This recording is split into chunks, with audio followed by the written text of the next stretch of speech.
కేసులు పెట్టి మేము ఏంటండి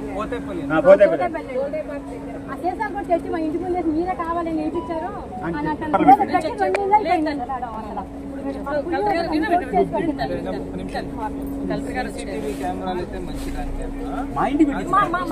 ఒకసారి ఇప్పుడు వచ్చి చూడండి మా హాల్లో దాకా పడుతుంది సీసీటీవీ కెమెరా మీ ఇంటి లోపల కవరేజ్ చేసినట్టయితే పెట్టకూడదు. నేను ఒకసారి నా టీముని పంపించి ఎక్సైజ్ వాళ్ళని పోలీస్ వాళ్ళని ఇద్దరిని పంపించి కరెక్ట్గా మేము ఆరా తీసి కరెక్ట్గా మీకు ఏమి ఇబ్బంది లేదు. ఎక్సైజ్ ఎస్ఐ గారు ఆయన ఉన్నాడు కదండి, ఆయన అందుకోసం ఆయన ఒక్కరినే పంపట్లేదు కదా, పోలీసులు కూడా పంపిస్తున్నాం. అందుకోసం సూపరింటెండెంట్ మా డిపార్ట్మెంట్ పోలీస్ డిపార్ట్మెంట్ మాది బందర్ దగ్గర గుండెపాలెం మేడం.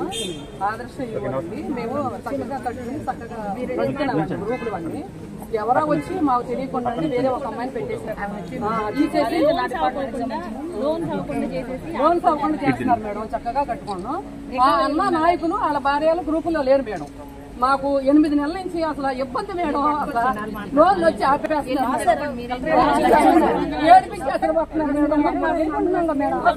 చంద్రబాబు గారు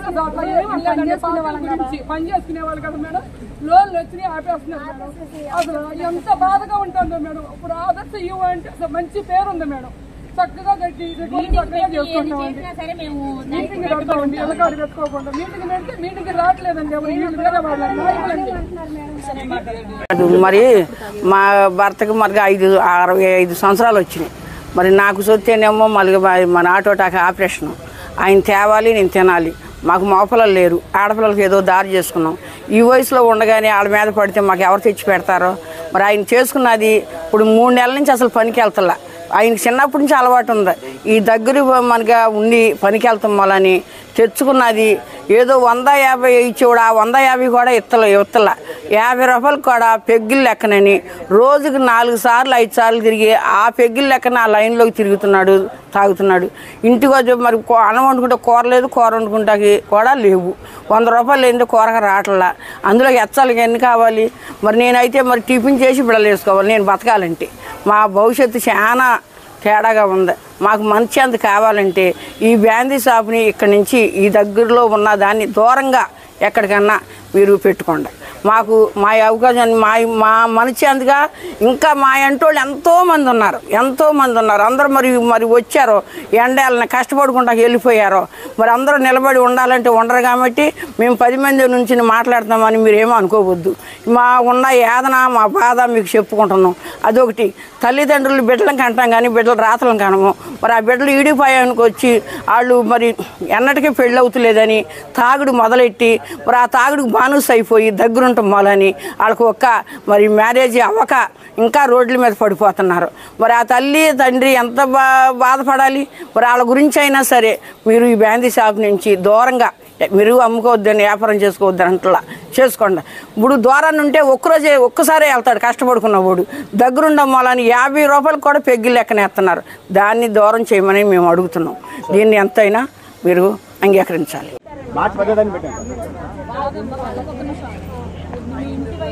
అవునండి, మొన్న 16వ తారీఖు పెట్టారు. అవునండి, బెల్ట్ షాప్ అండి. కాదండి, అది వైన్ షాప్. అది wine shop, government wine shop.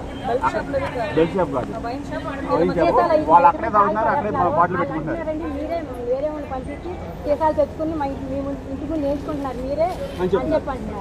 అవన్నీ వాళ్ళు తాగుతున్నారు అక్కడ. పొద్దున్న 9 తాగుతారు, రాత్రి 10 తాగుతున్నారు. చెక్సీ వైన్ షాప్ అండి. నల్లమట్టి తిరుగుతున్నాం మేడం. చాలా మంది చేసుకోండి.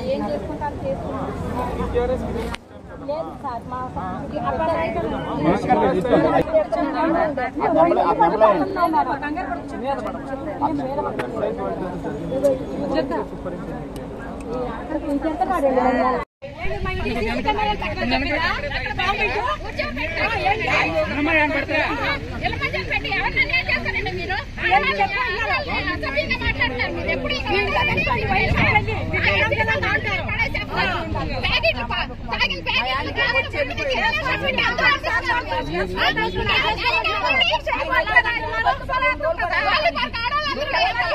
గవర్నమెంట్ 10 లక్షలు కట్టుతాం.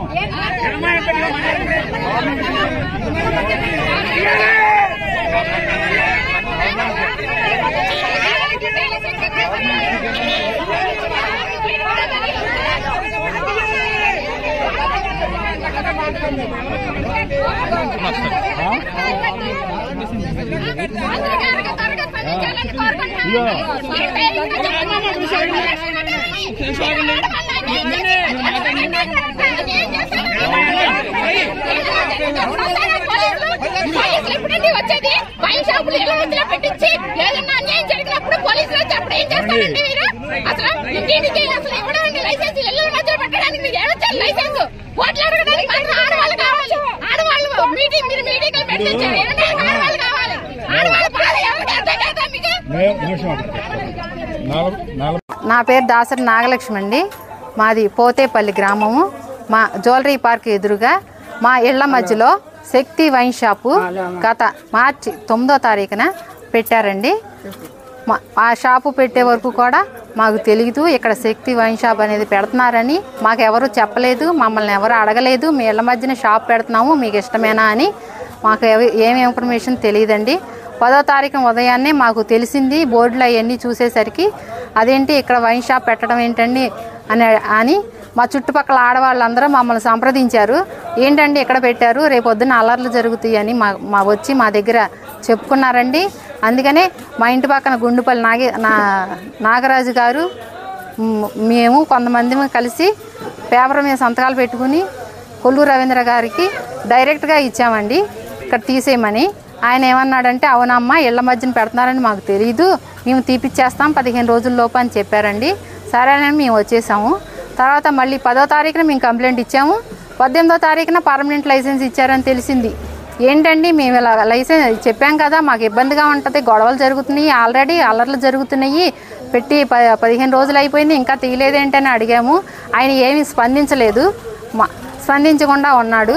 మేము మార్చి 23వ తారీఖున అనిత గారు హోమ్ మినిస్టర్ అనిత గారు కలెక్టర్ ఆఫీస్కి వస్తున్నారని తెలిసి మేము ఒక 10 మంది అప్పుడప్పుడు హుటాహుటిన 10 మంది ఆడవాళ్ళం అందరూ వెళ్ళి మేడం మేడం అని పిలిచి మేడం ఇది పరిస్థితి మా ఇళ్ల మధ్యలో వైన్ షాప్ పెట్టారు, గొడవలు అల్లర్లు జరుగుతున్నాయి, మాకు దారంట వెళ్ళాలంటే ఆడపిల్లలు చాలా కంగారుగా ఉన్నారు, ఎవరిని ఏమంటారా అని అసభ్యంగా చూడడం మాట్లాడడం ఇవన్నీ చేస్తున్నారు. ఆల్రెడీ తాగేసి సీసాలు రోడ్ల మీద పడేస్తున్నారు.